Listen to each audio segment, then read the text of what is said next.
interrupción, Presidenta. Es la tercera, por excepción y solamente en esta oportunidad. Congresista Violeta tiene la interrupción. Gracias, Presidenta. Yo, que normalmente coincido con Víctor Andrés, en este punto me permito discrepar por lo siguiente. Creo que efectivamente los argumentos históricos son válidos. Sin embargo, yo quiero poner una situación práctica. Insisto, el principio tiene que ser que el debate político se realice por excelencia en el Parlamento. Y eso supone que los líderes políticos estén en el Parlamento. Mire, lo que no debería volver a ocurrir es que los líderes políticos requieran la intervención de un cardenal para tener que dialogar.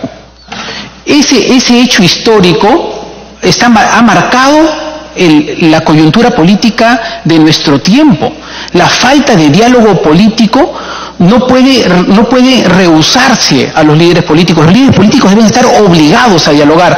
Y si generamos un sistema institucional que los obliga al diálogo, ese espacio tiene que ser el Parlamento de la República. Y si el temor es que hayan 15 candidatos o más, eso tiene que corregirse en la ley del sistema de partidos políticos, evitando la proliferación excesiva de partidos políticos. Por eso nos hemos opuesto a que, por ejemplo, en la reforma del señor Tuesta se permita que con 12.600 firmas puedan haber candidaturas habilitadas. Eso es parte de la contrarreforma, eso es lo que hay que evitar. Y si es que un partido político no supera la valla electoral, desaparece. Por lo tanto, siempre van a tener una suerte de espada de Damocles encima. Es decir, les habilitas que vayan al Parlamento, pero si no prueban la valla electoral, desaparece toda la organización. Es costo-beneficio. Entonces, yo diría, yo creo que hay que recoger esta propuesta y tomarla porque me parece que es lo más apropiado. Y un apunte final. Creo que en el caso de los expresidentes, Víctor Andrés, con intermedio de la presidencia, creo que más bien hay que sacarlos de la dinámica política del Parlamento, que es parte de lo que antes ya ocurrió, cuando se hacía que los expresidentes sean senadores vitalicios. Yo creo que lo que deberíamos repensar, como ocurre, por ejemplo, en Estados Unidos, en el que los expresidentes son una suerte de cancilleres vitalicios. ¿Por qué cancilleres vitalicios? Porque lo sacas de la política local y lo llevas a la política internacional y representan al Estado dirigiendo las misiones diplomáticas, comerciales o políticas que tiene el país. Entonces, le damos valor a nuestros expresidentes, los ponemos en función permanente al servicio de la nación, pero no los arrastramos a una dinámica de coyuntura política del día a día. Gracias, congresista Costa. Congresista Costa, sí, para que termine. Yo puedo... Sí, claro. Por excepción... Sí, Presidente, no sé si yo creo que estamos en un debate, entonces yo creo que acá no es pues no son cátedras magistrales, es un debate y por tanto tiene que haber un ping-pong. Yo creo que así debe ser, eso enriquece un poco el debate. Mire, en el caso concreto que ha hecho Violeta me parece interesante y por supuesto con la caballerosidad del señor Costa que nos ha permitido esto. Mire, los expresidentes en el Perú tienen una pensión vitalicia. Esa pensión, ¿de dónde salía? Del presupuesto del Palacio de Gobierno. Estaban asignados al presupuesto Palacio de Gobierno, despacho presidencial. ¿Ya? O sea, que el Palacio de Gobierno le pagaba al presidente, en todo el siglo pasado, le pagaba al presidente su mesada, su sueldo, su asignación, ¿no? Pero cuando viene Velasco el año 68, el presidente Belaúnde se negó a recibir el sueldo que le giraba a Velasco. Claro, Velasco digamos, titular del PRI o Palacio de Gobierno, claro, no es que girase el cheque él, pero evidentemente de él dependía, de la Casa de Gobierno salía el presupuesto para los expresidentes. Entonces el presidente Belaúnde se negó porque Velasco lo había echado del poder, él no podía aceptar de ninguna manera recibir dinero de un dictador. Y así pasó durante 12 años. Entonces, la constituyente del año 71-79 modifica las cosas y al hacerlo senador vitalicio a los expresidentes, los hace dependientes del Congreso, ya no del Palacio de Gobierno.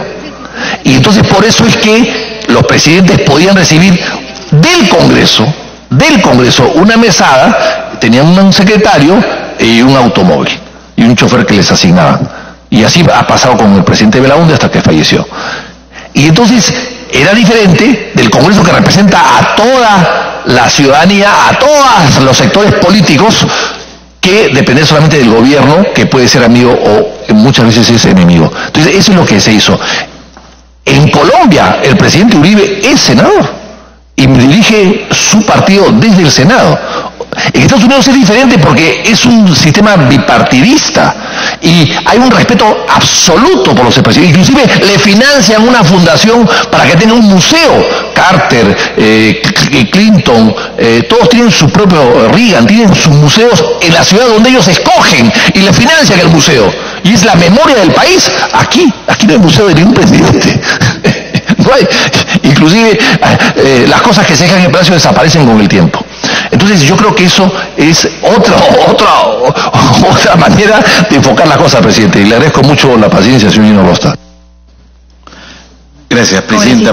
Para terminar con este punto, y tengo uno más, y como digo, el problema con esta propuesta es que puede incentivar a que quien quiera llegar al Congreso sea además candidato presidencial y participe en los debates y que se beneficie todo lo que significa ser candidato presidencial. Es verdad. Pero nosotros hemos señalado, presidenta, y concordamos con la Comisión Tueste en este sentido, que la propuesta que ellos han hecho hay que verla integralmente. Y entonces, por ejemplo, esta propuesta tiene que ver con las primarias abiertas, simultáneas y obligatorias que proponen. Y entonces ese sería un filtro para impedir que tengamos un número desmedido de candidatos. No solo falta estar inscrito, sino que dentro de la propuesta que han hecho, para estar inscrito se requiere por lo menos 12.500 militantes. Pero además, ir a unas primarias y sacar el 1.5% como mínimo del padrón total de electores. Eso significa, si de los 23 que tenemos votan 17, estamos hablando más o menos del 2.5% de todo el padrón electoral para poder ser candidato, para que ese partido pueda competir en las elecciones generales. Entonces, ese es un filtro importante, si es que, digamos, la propuesta es asumida integralmente. Yo sé que no es muy popular aquí, pero hay que discutirla y veremos qué pasa. Si es asumida integralmente como debería ser, entonces ese es un filtro que reduciría el peligro de tener demasiadas candidaturas. Me pide una interrupción el colega García Belaúnde y la colega Presidente, una interrupción cortísima. Para lo que plantea el señor Costa, que me parece... Perdón. Congresista, por favor,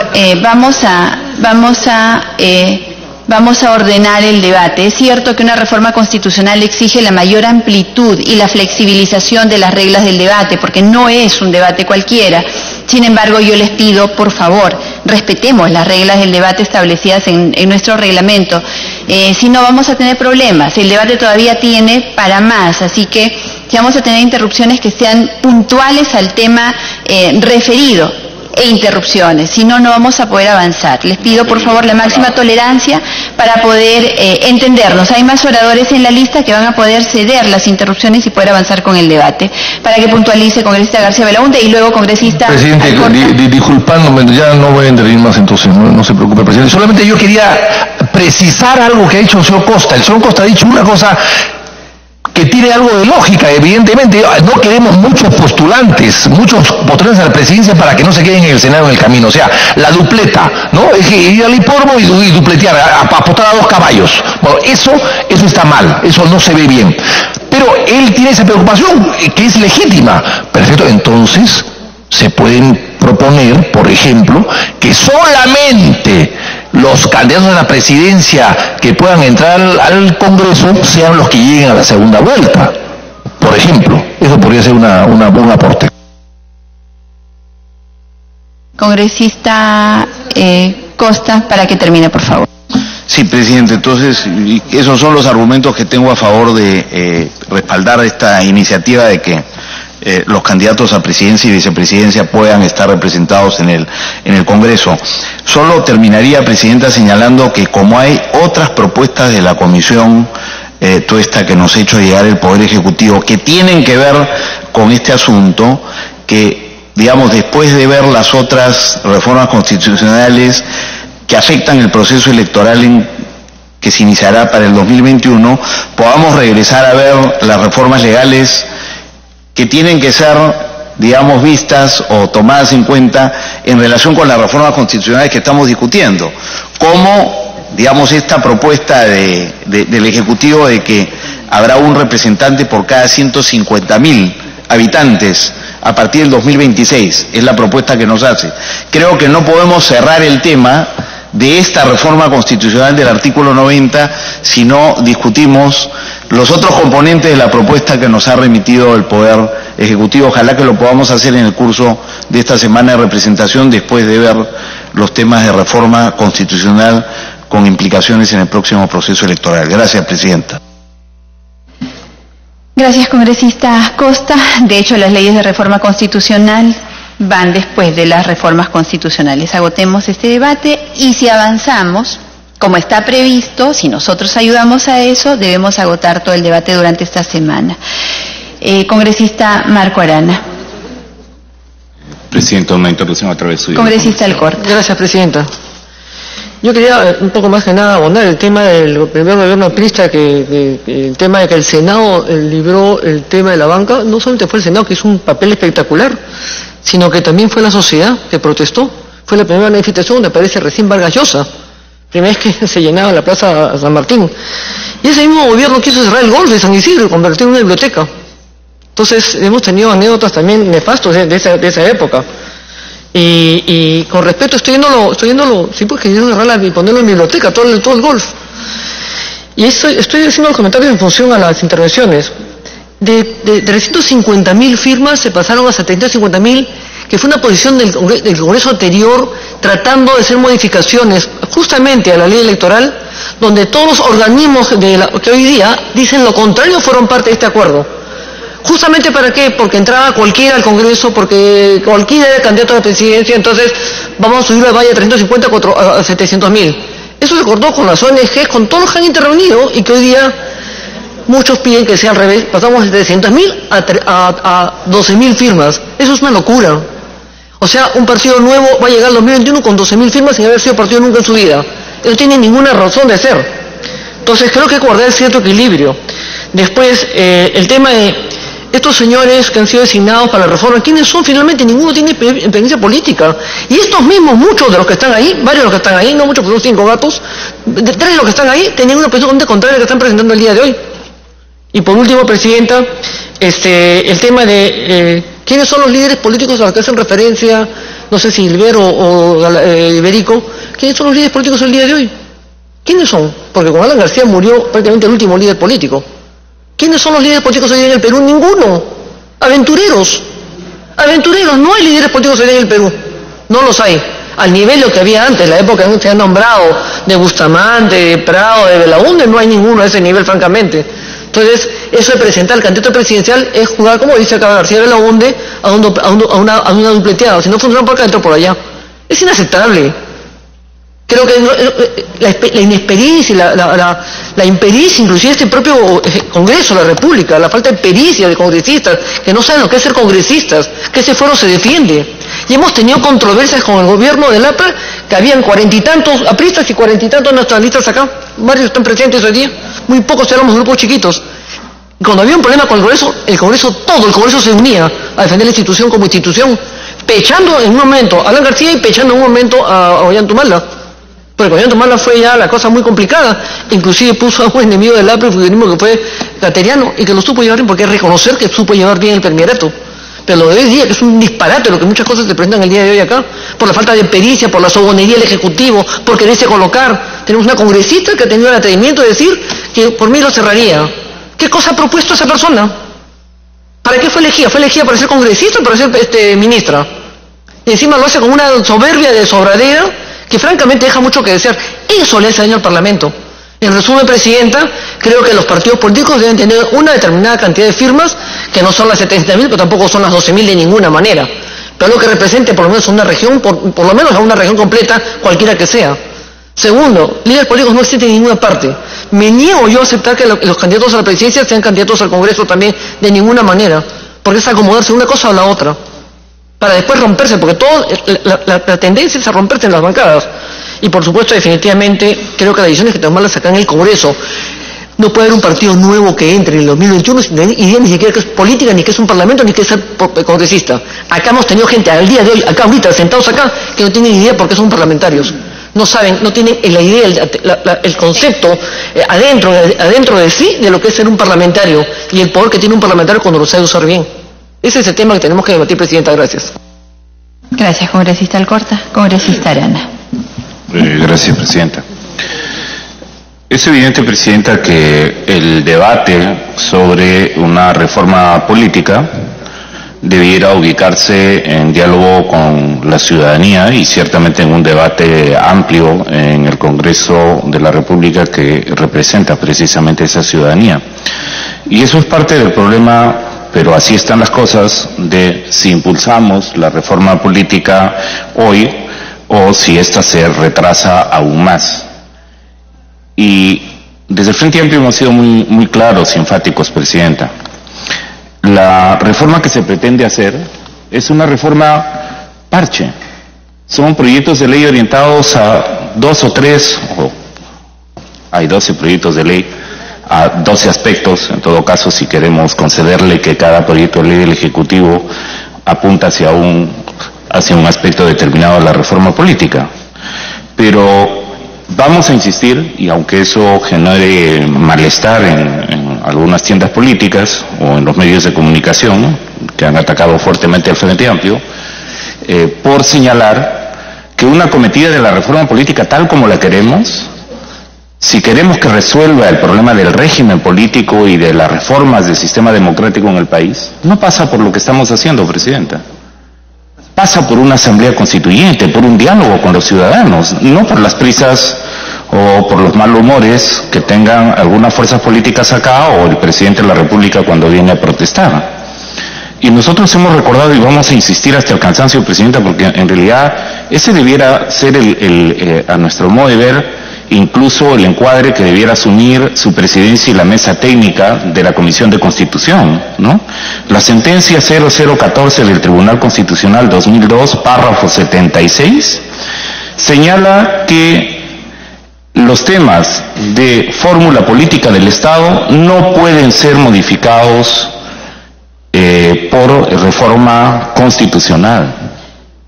Señala que los límites materiales implícitos, dice esta sentencia, son aquellos principios supremos de la Constitución contenidos en la fórmula política del Estado que no pueden ser modificados aun cuando la Constitución no diga nada sobre la posibilidad o no de reforma, ya que una modificación que los alcance sencillamente implicaría la destrucción de la Constitución. De eso estamos hablando, Presidente, y señala esa sentencia en su artículo 76, tal es el caso del régimen político y la forma del Estado. ¿Y qué estamos discutiendo en artículos como este? O en el artículo 100, que además ha causado tanta controversia. Estamos discutiendo, Presidenta, no solo reforma política que afecten a los partidos políticos, la forma como se eligen, etcétera. Estamos en realidad discutiendo, y ese es el debate de fondo, si queremos un régimen más presidencialista o un régimen más parlamentarista. Si queremos conservar y preservar y fortalecer la autonomía y la independencia de poderes del Estado. Y ese debate está ausente, Presidenta, hay que admitir, y es parte del malestar. Es parte del malestar que se está teniendo, ¿no? Y claro, el presidente nos propone ir hacia un régimen más presidencialista cuando plantea el tema de las elecciones adelantadas, las elecciones en segunda vuelta para el Congreso, cuando nos propone el voto de confianza, ¿no?, ya no sujeto a un ministro, sino a todo el gabinete ministerial, y el tema de anular el tema de incapacidad moral, aún cuando sabemos que tenemos 5 presidentes, 1 prófugo, 1 muerto, 3, 1 sancionado y 2 en procesos de investigación por temas de corrupción, y lo mejor que se le ocurre al presidente de la República es decir, eliminen el tema de la incapacidad moral. Y ni siquiera plantea, pero eso lo debemos hacer aquí ciertamente, cómo definimos y si hay un desarrollo constitucional de la figura de incapacidad moral. Pero, presidente, el debate que tenemos en el fondo es un debate sobre reforma política del Estado, sobre la forma del Estado. Y ese, ya que no se quiere o se quiere saltar por alto la resolución del Tribunal Constitucional, ¿no? Y no estamos hablando de ese tema, ¿no? Y no queremos hablar del tema de ir a una asamblea constituyente, como lo plantea el Frente Amplio, ¿no? No es un tema en última instancia solo de opinión nuestra, presidente. En un artículo muy importante de un constitucionalista que está siendo tomado muy en cuenta en todo caso entre los constitucionalistas que hay en el país, el discípulo de Bella Riestra, ¿no? El doctor Luciano López, en un artículo de la Universidad San Martín de Porres, referido a un tema que quisiera abordar, presidenta, que es el tema que espero lo podamos debatir más adelante, que es el tema de la renovación parlamentaria, dice lo siguiente: considero indispensable conducirnos a gestar una asamblea constituyente que establezca el espacio donde se dialoguen, piensen y acuerden reformas estructurales de las instituciones democráticas en el Perú. ¿Qué estamos planteando, presidenta? Reformas estructurales de las instituciones democráticas en el Perú. Se hace mal entonces cuando se señala que la posición del Frente Amplio de ir hacia una nueva asamblea constituyente es el salto al vacío, al caos, en fin, porque se quiere imponer pensamientos únicos, ¿no? Y en ese sentido, presidenta, se señala además, y creo allí importante recordar la reunión que hubo de los voceros con el presidente de la República en Palacio de Gobierno, fue el congresista Víctor García Belaunde que señaló que además los temas de reforma económica, educativa, social, educación, salud, debían hacer parte del debate que deberíamos estar teniendo y no solamente estas confrontaciones que desgastan y que muchas veces pueden resultar incluso inútiles entre el Ejecutivo y el Legislativo. Y entonces nosotros vamos a seguir apostando, presidente, aunque seamos desoídos por esta comisión, por el Ejecutivo, por los medios de comunicación, que una tal reforma requiere un diálogo ciudadano amplio. Requiere además un debate muy profundo sobre los temas que estamos abordando. Es decir, ha propuesto incluso el congresista Gilbert Violeta en el artículo 90 una nueva redacción para cómo inicia, para defender y fortalecer el fuero parlamentario, cosa que no venía, por ejemplo, del Ejecutivo, que por el contrario lo que está planteando es un debilitamiento del fuero parlamentario en favor del fuero presidencialista. Pero de esa magnitud es el problema, presidenta. Y claro, ahora podríamos en las intervenciones decir, bueno, dado que el fuero parlamentario, ¿no?, por las condiciones políticas en las que estamos, además está siendo cuestionado en su legitimidad incluso, ¿no?, al extremo que hay las declaraciones que hay, entonces decimos, hay que fortalecerlo y hay que redefinir en todo caso el inicio del artículo 90. Pero otra vez volvemos, presidente de la Comisión, a lo que ha planteado el presidente de la República. Está planteando un cambio de régimen político hacia uno más presidencialista. Y entonces esos temas, presidenta, los vamos a resolver en el marco de una reforma de la ley orgánica o una reforma constitucional. Yo creo que ese camino es cerrado, presidente, y por eso el camino planteado, no solo por el Frente Amplio, sino por diversos constitucionalistas serios también sobre el tema, es el marco de un gran diálogo ciudadano en el marco de una asamblea constituyente. Me pide una interrupción, presidenta, a través suyo, el congresista Velázquez Quisquén. Congresista Velázquez. Muy preciso, y concuerdo con Marco Arana. Y ya que el gobierno se dice, el primer ministro anoche pensé que iba a hablar del terremoto y hablaba de la inmunidad, y dice las encuestas, el 75% quiere que se discuta la inmunidad parlamentaria. Y la encuesta de ayer, de la misma encuestadora, solo el 17% respalda al Consejo de Ministros. O sea, esos ministros que están saliendo a hablar de inmunidad, solo el 17%. Eso se llama democracia plebiscitaria, democracia de encuestas, que no son democráticas. Por eso concuerdo con lo que opina el congresista Marco Arana. Gracias. Gracias, presidente. Entonces, señalaba, presidente, la importancia no solo de los temas que se debaten, que es lo que he puntualizado, y el mecanismo que debería existir, sino además la necesidad de que tenga legitimidad ante la ciudadanía. O O sea, lo que tenemos en las encuestas y lo que a veces escucho de algunos colegas usar como argumento para postergar, demorar o descalificar la propuesta del Ejecutivo, no tiene que ver, Presidenta, con que si en las encuestas a la mayor parte de la ciudadanía le importa poco o está poco informada sobre el tema de la importancia de la reforma política, sino justamente porque este tema está siendo casi un tema de blancos y de élites, Presidenta. La manera de hacerlo y de darle legitimidad en ese sentido es el marco de una asamblea constituyente. Ahora, vamos, Presidente, al tema del artículo 90, ¿no? Nos queda claro que el número de congresistas se determina por ley, por lo menos en el Frente Amplio, y he escuchado atentamente la exposición que ha hecho el congresista Víctor García Belaunde, de que eso pueda finalmente abrir la puerta para que por ley, que tiene, digamos por ley orgánica, que tiene menos condiciones para sus modificaciones, 66 votos solamente requeridos para modificar la ley orgánica, lo mejor sería que se mantuviera en el texto constitucional. Pero, Presidente, hemos tenido un debate sobre el tema de una constitución no reglamentarista. Es más, yo he escuchado ese argumento de el carácter no reglamentarista de la constitución como un argumento además para desechar opiniones y archivar opiniones.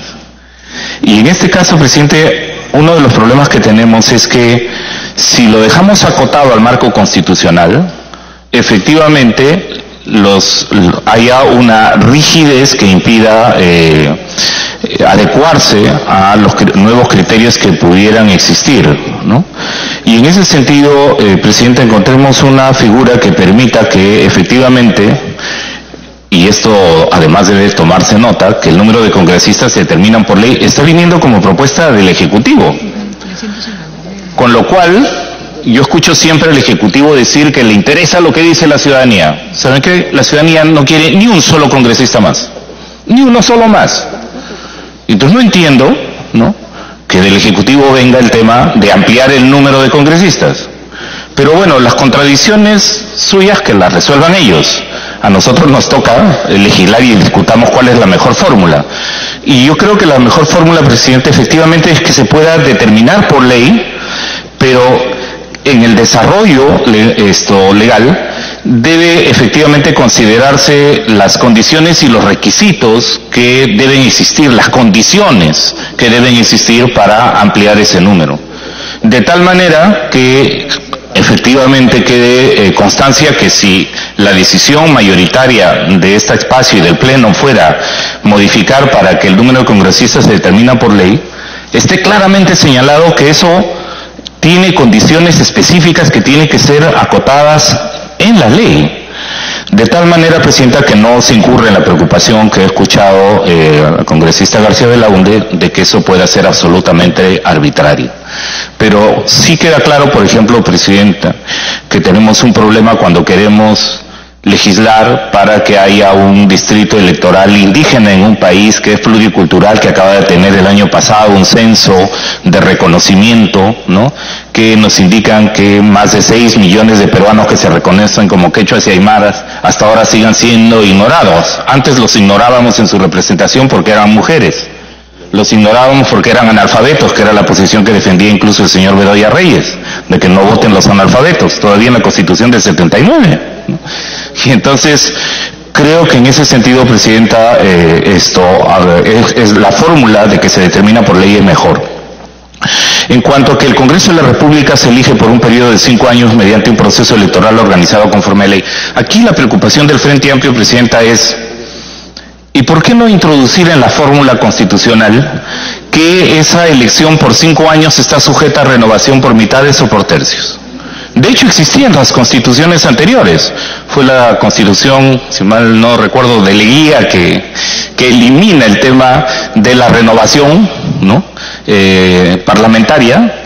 Pero es un tema fundamental el tema de la renovación parlamentaria, Presidenta, porque yo recuerdo incluso, estando fuera del Congreso, como ciudadano, haber escuchado circunstancias en las que un congresista, un diputado como Bayerri estaba planteando incluso el tema de su renuncia, ¿no?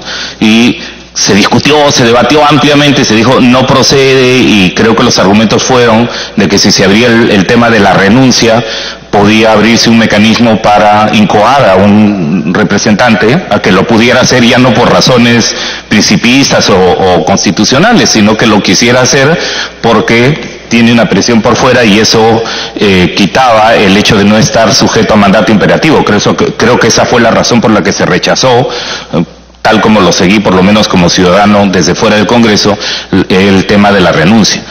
Pero si eso en su momento se señaló que podía abrir la puerta para violentar el no estar sujeto a mandato imperativo, no es el caso para la renovación por mitades o por tercios de los parlamentarios, Presidenta. Por el contrario, creo que eso le asignaría al poder instituyente, que es la ciudadanía, decir que a mediados de mandato, ¿no?, un número de parlamentarios van a renovarse.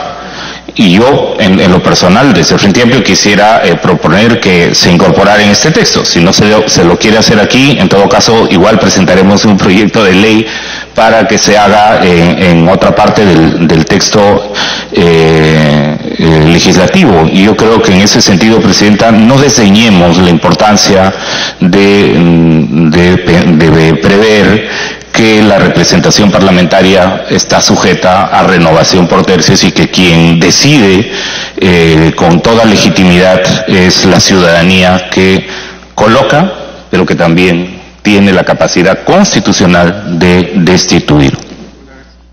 Me piden la segunda interrupción, congresista Iberico, a través suyo, Presidenta. Congresista Iberico, tiene el uso de la palabra. Sí, Presidenta. Respecto a ese tema que siempre es interesante discutir, la idea de que el congresista puede destituir y colocar otro nuevo no es tan exacta. Lo que sucede en una renovación por tercios o por mitades es que cambian las proporciones quizás de las bancadas, porque cada congresista, si es elegido para 4 o 5 años, va a estar 4 o 5 años, sino que a la mitad va a haber la renovación de la mitad de ese Congreso, pero todos cumplen su periodo. Lo que sí cambia, y eso es interesante, es la proporcionalidad. Si hoy tenemos una mayoría del partido X, con la renovación esa mayoría se puede achicar, se castiga quizás a la bancada, al grupo, pero no a las personas, porque el congresista elegido con renovación por tercios, por mitades o lo que fuera, siempre va a cumplir su periodo. Gracias, Presidenta. Segunda interrupción, congresista.